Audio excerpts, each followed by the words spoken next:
कोई चले या ना चले, हमारा बॉबी तो चलेगा। बैटिंग शैटिंग में नहीं चलना उस बंदे ने, विकेट से पवेलियन की तरफ चलना है। यकीन करो जितना ज्यादा इंतजार फैंस को होता है ना कि बाबर आजम बैटिंग पे आए, वो तो अपने प्लेयर्स के बारे में बददुआएं कर रहे होते हैं कि शान मसूद जल्द से जल्द आउट हो और बाबर आजम आए, वो तो ऐसे दुआएं कर रहे होते हैं। दूसरे एंड पे क्योंकि अब्दुल्ला शफीक खड़े होते हैं, उसके बारे में दुआएं इसलिए नहीं कर रहे होते कि वो बेचारा जरा टेक्निकली स्ट्रॉन्ग है, ठीक है, उसको देखने में मजा आ रहा होता है। अभी तो मैंने अब्दुल्ला शफीक पे भी बात करी है, जो पता नहीं आज क्या ही पढ़वा के लेके आया हुआ था, उसका तो अभी अलग से हिसाब लगाते हैं ना। बाबर पे रहे तो भाई साहब लोग बड़े इंतजार में बैठे होते हैं कि भाई बाबर साहब बैटिंग पे आएंगे, बाबर को देखेंगे, आज बाबर की सेंचुरी आनी है। तो मेरा ख्याल है अब तो 1000 दिन गुजर गए हैं, बाबर आजम की सेंचुरी वेंचुरी कोई नहीं आई टेस्ट क्रिकेट में। और सारे फैंस ऐसे बैठे होते हैं जैसे पता नहीं इसके बगैर जिंदगी अधूरी है। और वो अकेला, उसको इतनी ज्यादा जल्दी लगी हुई होती है कि वो भाई साहब विकेट पे बाद में आते हैं, ड्रेसिंग रूम में पहले भाग जाते हैं। आज कोई आए हैं, वो साउथ अफ्रीका का वो बॉलर जिसकी बड़ी बातें हो रही थी कि भाई केशव महाराज आ रहा है, मैंने भी कल उसकी बैठ के तारीफ की थी कि भाई वो आ रहा है और वो ज्यादा कंसर्न है हमारे लिए इन कंडीशन में। लेकिन भाई साहब ये जो विकेट थी ना आज, इतना ज्यादा को टर्न नहीं मिल रहा था यहाँ पे। लाहौर की विकेट से आज इधर कम टर्न मिला है पहले दिन में उधर इससे ज्यादा टर्न मिल रहा था, ठीक है। लेकिन वहां पे भी पाकिस्तान ने बैटिंग की, वहां पे भी बाबर आजम साहब पहले दिन में फेल हो गए थे, और आज फिर बाबर आजम साहब पहली इनिंग में सबसे पहले चलते बने। और इवन की पूरी टीम जो हमारी थी, सब ने कोशिश किया कि भाई जल्द से जल्द जान छुड़वाएं और बाहर जाएं। एंड ऑफ डे वन मैं सिर्फ यही कहूंगा कि भाई साहब ये दिन पाकिस्तान के लिए डिसेंट रहा है, अच्छा नहीं रहा ज्यादा। मैं यही कहूंगा कि मोमेंटम साउथ अफ्रीका की तरफ है, क्योंकि कैचेज इतने ज्यादा ड्रॉप हुए हैं, ठीक है, और उसके बाद विकेट्स पे विकेट्स मिल रही हैं उनको, तो भाई मोमेंटम सीधा सीधा उन्हीं के पास है। और हम अपनी घर की कंडीशंस में भी उतने ज़्यादा इफेक्टिव नहीं है जितने ज़्यादा हमें इफेक्टिव होना चाहिए। मैंने कल भी आपको ये बात की थी कि हम इतना ज़्यादा स्पिनर्स को अच्छा नहीं खेलते, ठीक है, हम इन ये कंडीशंस बना तो लेते हैं। और आज एक चीज़ और है प्लेइंग 11 में जिस पे मुझे ज़्यादा डर लग रहा है, जो कि मैं देख के बड़ा परेशान भी हुआ हूँ, कि प्लेइंग 11 में हसन अली को ड्रॉप करके सिर्फ एक पेसर खिला रहे हैं, जो कि मुझे लग रहा है कि एक गलत फैसला हो सकता है। क्योंकि अभी से आप देख लें कि पहले इनिंग से भी इतना ज़्यादा रिवर्स हो रहा था और स्पिनर को उस हिसाब से मदद नहीं मिल रही थी जिस हिसाब से लाहौर में मिल रही थी। तो क्या ये गलत फैसला तो नहीं हो गया, या विकेट को सही तरीके से रीड नहीं कर पाई हमारी मैनेजमेंट और हमारे कैप्टन? तो मेरे हिसाब से ये चीज़ थोड़ी सी मुझे लग रही है। बाकी देखो आगे टेस्ट मैच में जाके ये चीज़ सही साबित होती है या मैं भी गलत हो सकता हूँ, कोई बड़ी बात नहीं है। लेकिन मुझे ऐसा लग रहा है कि भाई हम इस दफ़ा एक पेसर से शॉर्ट ही हुए हैं, हमने एक एक्स्ट्रा स्पिनर डाल के शायद गलती तो नहीं कर दी, ये मुझे ऐसा लग रहा है। बाकी देखते हैं आगे क्या बनता है। तो पहले नंबर पे आ जाते हैं भाई साहब अब्दुल्ला शफीक, जो खुद भी बड़े फ्लॉप चल रहे हैं, साथ ही साथ बाबर आजम के, दोनों ही टेक्निकली बड़े स्ट्रॉन्ग प्लेयर हैं, पाकिस्तान में इनका बड़ा नाम है और बड़ी फैन फॉलोइंग है, सारे इनको एडमायर करते हैं, देखना पसंद करते हैं। और दोनों ही इस टाइम पे शायद अपने आप को देखना पसंद नहीं कर रहे होंगे, ठीक है। आज अब्दुल्ला शफीक बेशक 57 रन करके जा रहे हैं, अच्छी शॉट्स भी दिखाई हैं उस बंदे ने, लेकिन भाई साहब 5 चांसेस मिले हैं उस बंदे को, 5 चांसेस अब्दुल्ला शफीक को मिले हैं। और मैं कहता हूँ क्या लकी बंदा है, यकीन करो। पहले नंबर पे आके स्लिप पे सीधा सीधा सीधा कैच है, कोई इतना टफ कैच भी नहीं था, सीधा सीधा कैच ड्रॉप हो गया, पहले तो स्लिप में कैच ड्रॉप, और उसके बाद भाई साहब स्टंप्स को भी बॉल लग रही है लेकिन आउट नहीं हो रहा क्योंकि बेस नहीं गिर रही। बिल्कुल मैं कहता हूँ किस करके गई है बॉल, वो जो अंपायर्स कॉल पे हम रो रहे होते हैं ना, मैंने खुद भी रोना डाला होता है अंपायर्स कॉल पे कि भाई मुझे सबसे घटिया चीज़ लगती है हमारी क्रिकेट में अंपायर्स कॉल। वो आज मुझे पता चल गया है भाई साहब अंपायर्स कॉल क्या होती है। वो ये होती है कि बिल्कुल जो 19 पीस मार्जिन होता है ना, जो बिल्कुल मैं कहता हूँ मामूली सा, जैसे आज विकेट को किस करके गई थी बॉल लेकिन बेस नहीं गिरी थी, वो होती है असल अंपायर कॉल। क्योंकि टेक्नोलॉजी तो झूठ नहीं बोलना, टेक्नोलॉजी तो बारीकी से बारीकी दिखाएगी, लेकिन अंपायर्स को तो नहीं पता बेचारे को, वो तो ऑन द स्पॉट करके अपना फैसला दे देता है। तो इसलिए अंपायर्स कॉल बनाई गई है, जो कि आज हमें अब्दुल्ला शफीक का वो जो डिसमिसल हुआ नहीं है लेकिन हुआ था बेसिकली, लेकिन हुआ नहीं था, ठीक है, उस पर जो हमें पता चल गया कि भाई इसको कहते हैं अंपायर्स कॉल। तो दूसरा चांस वो मिल गया। उसके बाद भाई साहब के स्टंप मिस होते हैं, तो ठीक ठाक मतलब आज उस बंदे को चांस मिले हैं। फिर जाके कहीं उस बंदे ने 57 रन किए, लेकिन मैं एक्सपेक्ट कर रहा था कि आज तो एटलीस्ट सेंचुरी करेगा। और इतने अरसे बाद चलो बॉबी नहीं तो हमारा अब्दुल्ला शफीक ही सही, एक टेक्निकली स्ट्रॉन्ग प्लेयर तो चलो चल जाए ना इन कंडीशन में, यानी हमारी अपनी कंडीशन हैं और हम ही उसमें लावारिस हुए फिर रहे हैं, लाचारों की तरह फिर रहे हैं, हमें ही नहीं पता कि हमने अपनी कंडीशन में कैसे खेलना है, ठीक है। तो ये सूरत हाल थी आज। और फिर आ जाते हैं हमारे इमी साहब इमामुल हक, जिसका पिंडी में रिकॉर्ड मैं कहता हूँ 150 की एवरेज है, तकरीबन 146 समथिंग उसकी एवरेज चल रही है पिंडी क्रिकेट ग्राउंड में, ठीक है। मैंने कहा भाई आज यहाँ पर रन करेगा, वैसे भी कॉन्फिडेंस अच्छा है, लास्ट मैच में भी फर्स्ट इनिंग में ठीक ठाक बैटिंग की थी, तो मुझे लग रहा था कि भाई ये रन करेगा। वो भाई साहब आज फिर आउट हो जाते हैं।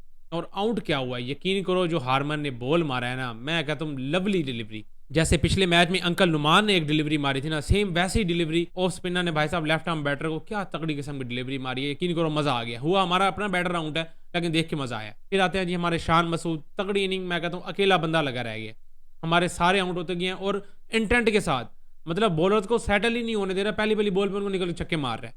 ठीक है, तो ये एक इंटेंट चाहिए हमारी टीम में, जो कि जैसे अब टीम इंडिया में देख लें तो उनका भाई यशस्वी जायसवाल ओपनिंग करने के लिए आता है और पहली बॉल से शुरू हो जाता है। फिर मिडिल ऑर्डर में उनका ऋषभ पंत ऐसे है, वो इस तरह की बैटिंग करते हैं। तो हमारी टीम में सारे हैं भाई स्टाइलिश प्लेयर, अपने आप को स्टाइलिश दिखाने के चक्करों में ड्राइव मारनी है, ऑन ड्राइव मारनी है, आगे फ्रंट फुट निकाल के रोकना है, हमारे सारे ऐसे प्लेयर्स हैं। तो इंटेंट दिखाना और अगली टीम को थोड़ा बैक फुट पे लेके जाना, वो हमारी टीम में तो ऐसा फिलहाल कोई भी नहीं है। एक शान मसूद है, ठीक है, वो भी उसके सर के ऊपर एक कप्तानी का बोझ, ऊपर से हमारे नॉन स्ट्राइकर एंड पे जो विकेट्स गिरती रहती हैं उसका बोझ अलग से, ऊपर से हमारी पाकिस्तानी अवाम का प्रेशर, जो कि हम खुद सारे मिल जाते हैं बातें करने को कि भाई साहब इतनी इनिंग्स में रन नहीं आ रहे, ये नहीं हो रहा, वो नहीं हो रहा, फिर मिल ही जाते हैं ना। मैं ऐसे जाहिर सी बात है इस इंटेंट पे आपको रिस्क भी लेना पड़ेगा और रिस्क में फिर भाई साहब आप आउट भी हो सकते हैं जल्दी। लेकिन पाकिस्तानी अवाम से ये चीज़ बर्दाश्त नहीं है। हम ये कहते हैं कि भाई हमें इंटेंट भी मिले फिर स्कोर भी मिले, हम ये सारी चीज़ें एक साथ चाहिए, जो कि ज़्यादा मुश्किल हो जाता है। तो शान मसूद अच्छी बैटिंग करके गया, लेकिन भाई साहब सेंचुरी मिस कर गया मेरे हिसाब से। वहाँ 2 बॉलें डॉट की हैं और उसके बाद स्वीप मार दी है। केशव महाराज छोड़ के किया था बॉल, बिल्कुल मैं कहता हूँ कि 79 पे उस बंदे ने बॉल फेंका था, वहाँ पे वो बंदा स्वीप शॉट कमिट करके और आउट होकर चले जाते हैं, जो कि मेरे हिसाब से यार गलत चीज़ हुई है। एक बंदा तो एटलीस्ट सेंचुरी करके जाता है ना, बाकी उन्होंने तो जो गंद मारा है। ठीक है, जो अच्छा खेल रहा था उसको तो सेंचुरी स्कोर करनी चाहिए थी, और अपनी कंडीशन में हो रहा है यार, कुछ तो फायदा उठा लो। ठीक है, पिंडी में भी अगर हम सेंचुरी स्कोर नहीं करेंगे हमारे बैटर्स, आज तो इतना कुछ ज़्यादा स्पिनर्स को मदद भी नहीं मिल रही थी, थोड़ा बहुत रिवर्स हो रहा था, ये चीज़ मानने वाली है, लेकिन स्पिनर्स को उस हिसाब से मदद नहीं मिल रही थी जितना हमने ज़्यादा एक्सपेक्ट कर ली और अपने सरों पर सवार कर लिया था कि यार पिंडी की विकेट है, फुल ड्राइव विकेट हुई पड़ी है, ये ब्रेक देखने को मिलेगा। लेकिन लाहौर की निस्बत बहुत कम यहाँ पे ब्रेक मिल रहा था। तो हमारे बैटर्स ने, मैं तो यही कहूँगा भाई साहब, खुद ही विकेट्स फेंक के गए हैं। और फिर उसके बाद हमारे आते हैं जी शहजादा बाबर आजम, इस पर तो क्या ही बात करूँ, जिसको हमारे बाकी सारे बैटर्स बड़ा इजी खेल रहे थे। ठीक है, उनका वो मेन बॉलर था केशव महाराज, लेकिन हमारे बाकी सारे बैटर्स उसको इजी खेल रहे थे। एक शान मसूद आउट हुआ, वो भी चवली मार के गया, अपनी तरफ से खुद ही आउट होके गया, वो उसने कोई अच्छा शॉट नहीं खेला था। ठीक है, लेकिन हमारे बॉबी साहब हैं कि भाई नहीं, इसको विकेट नहीं मिल रही तो हम हैं, हम ही देंगे इसको विकेट। भाई साहब आते हैं सलीम मिडो पे कैच दे के वो जा रहे हैं। कैच बेशक अच्छा पकड़ लिया, सारे बातें करेंगे यार 2 फिंगर्स पे कैच पकड़ लिया, वो भी अनलकी रहा है, वो भी ये। भाई साहब वो भी मुझे बताओ उसने रन कब करने हैं? हर वीडियो में हम यही बात कर रहे होते हैं कि भाई साहब कब रन करेगा, कब रन करेगा। ठीक है, सारे बातें कर रहे होते हैं बॉबी के फैंस आके, ओ भाई बॉबी को आगे क्रिटिसाइज कर रहे हो, ठीक है व्यूज़ चाहिए, ये चाहिए। अबे भैंस की टांग, अच्छा कर रहा होता है तो तारीफ भी हम कर रहे होते हैं। ठीक है, जब ऐसी घटिया बैटिंग करेगा तो फिर भाई साहब उसको बुरा भी कहना है, वो कोई ऊपर से तो उतर के आया नहीं है। जैसे टीम के और बैटर्स हैं, अगर आप उसको इतना ज़्यादा रिस्पेक्ट दे रहे हो, आप उसको ये कह रहे हो कि बाबर के अलावा कुछ नहीं है, तो भाई अगर वो फेल होगा ना तो उस पर क्रिटिसाइज भी उस हिसाब से बनता है। अगर उसको सपोर्ट इतनी ज़्यादा मिलती है तो उसको क्रिटिसाइज भी उस हिसाब से मिलना चाहिए। ये चीज़ में तो आप फिर अनफेयर करने लग जाते हो, फिर आप नहीं जी बॉबी के खिलाफ तो कोई बात नहीं करनी। क्यों भाई, क्यों बात नहीं करनी उसके खिलाफ? अच्छा नहीं खेलेगा तो उसको पकड़ेंगे, सारे पकड़ेंगे उसको। अब आके वो मुझे बता, एक बंदा अपनी कंडीशंस में आके ऐसे फेल होके जा रहा है। ठीक है, लास्ट टाइम उसने ठीक है 42 रन की एक क्रूशल इनिंग खेल ली थी, ठीक है, लेकिन उस बैटर का कैलिबर वो तो नहीं है। बाबर आजम क्या ये कैलिबर तो नहीं है कि वो 40+ रन करके खुश होता फिर। भाई साहब उसको कोई 50+, कोई 80, कोई 90 को सेंचुरी स्कोर करे यार, और अपनी कंडीशन में तो 100 मार के पागल करे यार वो बंदा। अब मुझे बताओ जब नेक्स्ट इनिंग आएगी तब कोई इस तरह की कंडीशंस होंगी, तब रिवर्स और ज़्यादा हो रहा होगा, स्पिनर्स को भी थोड़ी ज़्यादा मदद मिलना शुरू हो जाएगी, फिर इस भाई साहब से बैटिंग होनी या नहीं होनी। जो बंदा पहली इनिंग में फेल हो रहा है वो सेकंड इनिंग में क्या बैटिंग करेगा? पता नहीं किस चीज़ का इस बंदे को प्रेशर है, मुझे समझ नहीं आती। फिर सारे बातें करते हैं यार डाउनफॉल चल रहा है, ठीक है जी फॉर्म नहीं है सर, बे यार ये बातें कब तक करते रहोगे सपोर्ट करने के चक्कर में। लेकिन भाई साहब जब वो बुरा करेगा तो फिर भाई इतना कि वो डिजर्व करता है कि उसके बारे में कुछ थोड़ा बहुत हम भी बात कर लेंगे, भाई यहाँ पे भाई साहब गलत है। अब आज भाई साहब आते हैं सॉफ्ट हैंड से खेलें, नहीं जी वो बिल्कुल इतना टाइट पकड़ के बल्ले को, वो फिर कैच ही जाना और क्या जाना है मुझे बताओ। खैर भाई बॉबी साहब भी आउट हो जाते हैं, फिर साउथ शकील शुक्र है अभी तक नॉट आउट खड़े हैं 42 रन पे, ठीक ठाक खेल रहा है, अच्छा खेल रहा है आज अपनी कंडीशन में। मुझे यकीन करो इस बंदे पे सबसे ज़्यादा यकीन है कि ये हमें कुछ ना कुछ करके देगा, क्योंकि एशियन कंडीशन में ये सबसे डेंजरस बैट्समैन है, इसकी एवरेज भी सबसे ज़्यादा है। तो मुझे साउथ शकील पे थोड़ा यकीन है, और साथ ही साथ हमारे खड़े हुए हैं आगा जी, ये लास्ट मैं कहता हूँ रिकग्नाइज प्लेयर है, इसको कल लाजमी अच्छा लंबा खेलना पड़ेगा, कम अज़ कम पहला सेशन तो हमारी कोई विकेट ना गिरे, क्योंकि सेकंड इनिंग्स में आप देख लें लाहौर में भी हमने बिल्कुल गिर गए थे सारे जाके। तो इधर अगर हमने फर्स्ट इनिंग में उस हिसाब से स्कोर नहीं किया, अभी हम 259 पे पड़े हुए हैं, ठीक है, मेरे हिसाब से कल भाई साहब 100 स्कोर पे तो कोई विकेट ना गिरे, 100 स्कोर कल आगे इन दोनों को करना चाहिए, और तब तक कोई विकेट्स ना गिरे। बाकी फिर टेल आगे तो कोई 10-20, कोई 30, कोई 25 इस हिसाब से रन आ जाएंगे, चलो कोई 400+ हो सकता है, ठीक है, क्योंकि 260 तो अभी हैं, अगर 100 पे विकेट नहीं गिरती तो 260 360 तक वैसे भी चले जाना है, फिर टेल ने को 30-35 रन करके चलो 400 तक हम आराम से पहुंच सकते हैं। लेकिन पहला सेशन विकेट नहीं गिरनी चाहिए, ये कल के लिए है हमारे। बाकी देखा जाए सबने अच्छी बैटिंग शैटिंग की, हमारे बीच में रिजी साहब रह गए, ठीक है, सबको हमने बात कर ली। रिजी साहब रह गए हैं जो कि सेशन के एंड में, डे के एंड में आगे विकेट फेंक के चले गए हैं, पता नहीं कौन सी नींदों में फिर रहा है वो बंदा, कहीं से और बाड़ा ठीक ठाक रिवर्स हो रहा है, ठीक है, और भाई साहब बैकफुट पे जाके खेल रहे हैं पीछे घुस के भाई साहब, और उसके बाद रिव्यू ले लिए, यानी सीधा सीधा प्लम्प लग रहा है वो बंदा, और उसके बाद रिव्यू भी लेके वो भी ज़ाया करवा के भाई साहब बाहर।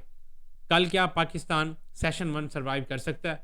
अगर तो कर जाएगा तो हम एक अच्छी पोजीशन में जा सकते हैं, वरना भाई ये विकेट मुझे उस हिसाब से नहीं लग रहा। ऊपर से हमने एक पेसर भी कम खिलाया जो कि ज़्यादा इफेक्टिव हो रहे हैं यहाँ पे, रिवर्स स्विंग अच्छा हो रहा है, और हमारे पेसर जो हैं वो रिवर्स स्विंग वैसे भी अच्छा कर लेते हैं, क्योंकि उनका मार्को येंसन उससे तो कंट्रोल ही नहीं हो रहा, रिवर्स स्विंग हो रहा है उससे कंट्रोल ही नहीं हो रहा। एक एंड से बस रबाडा ही लगा हुआ है जो कि अच्छी तरह बॉलिंग कर रहा है, अच्छी रिवर्स स्विंग को हैंडल भी कर रहा है, बाकी मार्को येंसन से तो कंट्रोल नहीं हो रहा। यहाँ अगर हमारे हसन अली होते या इवन के खुरम शहजाद भी हो जाता, और शाहीन शाह अफरीदी तो है ही हैं, उसने तो पिछले मैच में जो रिवर्स स्विंग में मैं कहता हूँ आग लगाई थी। खैर ये देखने वाला होगा कल क्या बनता है। मेरे हिसाब से यही है कि भाई कल के लिए ना भाई सेशन 1 एटलीस्ट सर्वाइव कर जाना। बाकी आप सबको क्या लगता है लाजमी कमेंट्स में शेयर करें। इस वीडियो में इतना ही, मिलते हैं नेक्स्ट वीडियो में।